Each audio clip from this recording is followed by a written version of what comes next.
लाडकी बहीण योजनेचे मागील 2 महिन्याचे म्हणजेच मार्च व एप्रिल महिन्याचे अद्याप देखील लाडक्या बहिणींच्या खात्यावरती ₹3000 पडलेले नाहीत आणि केव्हा पडतील हे देखील अजून शासनाचा कुठलाही GR निर्गमित झालेला नाही।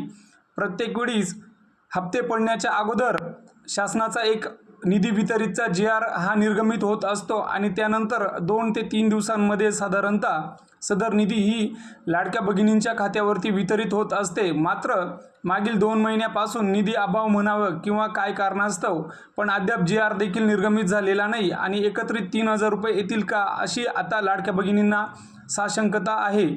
तर जवळजवळ 2 महिन्याचे एकत्रित येण्याची शक्यता वर्तविण्यात येत आहे, मात्र त्याबाबत कुठल्याही शासनाचं अजून अधिकृत असं पत्रक निघालेलं नाही। त्यामुळेच भगिनींना ही प्रतीक्षाच करावी लागणार आहे की 1500 आणि 1500 येतात किंवा 3000 एकत्रित येतात हे आता बघावं लागेल।